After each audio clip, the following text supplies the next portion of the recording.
Salut mes chers, toujours on est dans les expressions de la cause.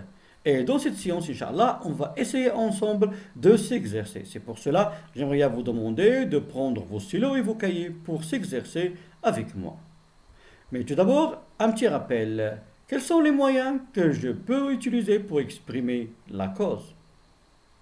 Alors pour exprimer la cause, je peux utiliser les prépositions ou bien les locutions prépositives à cause de, grâce à. La conjonction de coordination car. Je peux utiliser aussi les conjonctions ou bien les locutions conjonctives ou bien aussi les conjonctions de subordination. Comme, et rappelle toujours, on a dit pour comme, il doit être au début de la phrase.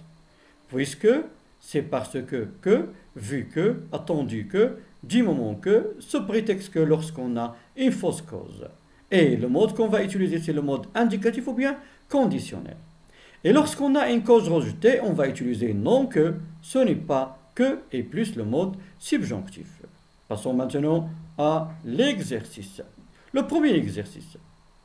Exprime une idée de cause en variant les moyens. Ça veut dire on va utiliser plusieurs moyens. Sa voiture a perdu l'équilibre, il roulait trop vite. Déjà, on a vu cette phrase-là dans la première vidéo. Alors, tout d'abord, un petit rappel. Qu'est-ce qu'on a vu? Sa voiture a perdu l'équilibre, il roulait trop vite. Avant de commencer, il faut chercher la cause. On a dit, où est la cause? Est-ce qu'on va dire pourquoi sa voiture a perdu l'équilibre ou bien pourquoi il roulait trop vite? Lorsqu'on dit pourquoi il roulait trop vite, est-ce qu'il y a la réponse? Non. Mais lorsqu'on dit pourquoi sa voiture a perdu l'équilibre, on va trouver la réponse, c'est il roulait trop vite. Alors comment on peut relier entre ces deux phrases de manière à exprimer la cause? Passons à la correction parce que déjà la phrase, la première, on l'a vue dans la première vidéo. Alors on peut dire sa voiture a perdu l'équilibre parce qu'il roulait trop vite. Sa voiture a perdu l'équilibre parce qu'il roulait trop vite. Alors, sa voiture a perdu l'équilibre parce qu'il roulait trop vite. Maintenant, si on veut commencer par parce que, toujours un petit rappel, qu'est-ce qu'on va dire? Oui, on va dire on va utiliser c'est parce que. C'est parce que, plus la cause, il roulait trop vite, plus que. Alors, c'est parce qu'il roulait trop vite que sa voiture a perdu l'équilibre. D'autres moyens, on peut utiliser vu que, soit en commençant par la cause, soit au milieu. Vu qu'il roulait trop vite, voilà la cause, sa voiture a perdu l'équilibre. Sa voiture a perdu l'équilibre, vu qu'il roulait trop vite. Et la même chose avec puisque, attendu que, du moment que. Maintenant, en utilisant comme, qu'est-ce qu'on peut dire? Il rappelle toujours, lorsqu'on utilise comme, toujours comme au début de la phrase. On commence par la cause. Oui, comme il roulait trop vite, virgule, sa voiture a perdu l'équilibre.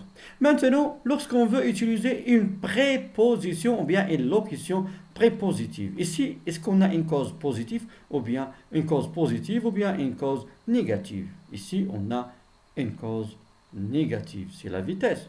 Alors, qu'est-ce qu'on peut dire? Sa voiture a perdu l'équilibre à cause de la vitesse. Alors maintenant, à vous de s'exercer. Exprime une idée de cause en utilisant les moyens proposés. Il a maigri, il a suivi un régime sévère. Il a maigri, elle a suivi un régime sévère. On va utiliser c'est parce que. Mais avant d'utiliser le moyen, où est la cause ici? Est-ce que la cause, il a maigri ou bien la cause, il a suivi un régime sévère? Alors j'espère que vous avez retenu votre réponse. Si vous avez fini, passons maintenant à la correction. Alors la cause ici, c'est le régime. Il a suivi un régime sévère. Alors qu'est-ce qu'on peut dire? C'est parce qu'il a suivi un régime sévère qu'elle a maigri. C'est parce qu'il a suivi un régime sévère qu'elle a maigri. Passons maintenant à la troisième phrase, excusez-moi. Le temps est bon. Allons faire un pique-nique. Le temps est bon. Allons faire un pique-nique. Ici, vous allez utiliser vu que, une phrase avec vu que, une phrase avec puisque et une phrase avec comme. Alors, essayez de répondre dans vos cahiers, s'il vous plaît. Et n'oubliez pas, avant de répondre, il faut chercher la cause. Est-ce que la cause, nous allons faire un pique-nique ou bien la cause, le temps est bon. Où est la cause ici? J'espère que vous avez retenu votre réponse. On peut passer à la correction.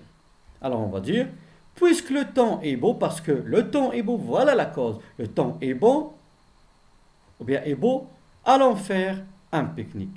Puisque le temps est beau, ou bien est bon, allons faire un pique-nique. Ou bien allons faire un pique-nique puisque le temps est bon. Allons faire un pique-nique vu que le temps est beau. Ou bien vu que le temps est beau, allons faire un pique-nique. Mais avec comme. Est-ce que on va mettre comme au milieu? Non, jamais. Avec comme le temps est bon, allons faire un pique-nique. Comme le temps est bon, allons faire un pique-nique. Maintenant la quatrième phrase. Il n'est pas venu à l'école. Il n'a pas trouvé du transport. Exprime une fausse cause. Est-ce que vraiment il n'a pas trouvé du transport?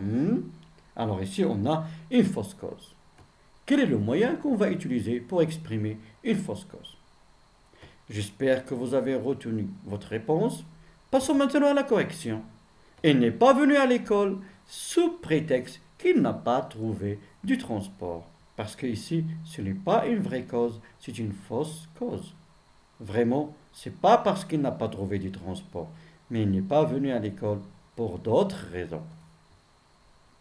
Passons maintenant à la phrase 5. Il était absent hier, il était malade, il n'a pas fait ses exercices. Ici, on va exprimer une cause rejetée. Alors, pourquoi il était absent hier? Il était absent hier. La cause, il était malade. La cause aussi, il n'a pas fait ses exercices. Mais ici, on a deux causes. Il y a une cause ici qu'on va rejeter. Est-ce que vraiment il était malade? Non. Alors, qu'est-ce qu'on va dire pour rejeter qu'il était malade? À vous maintenant d'écrire. Alors, j'espère que vous avez retenu votre réponse. La réponse c'est il était absent hier. Non qu'il soit, regardez bien, était, c'est le verbe être, il doit être conjugué au subjonctif. Non qu'il soit malade, mais il n'a pas fait ses exercices. Il était absent hier, non qu'il soit malade, mais il n'a pas fait ses exercices. J'espère, mes chers, maintenant que vous pouvez utiliser ces moyens pour exprimer la cause et surtout lorsque vous racontez des histoires. En attendant les prochaines leçons, à bientôt, mes chers.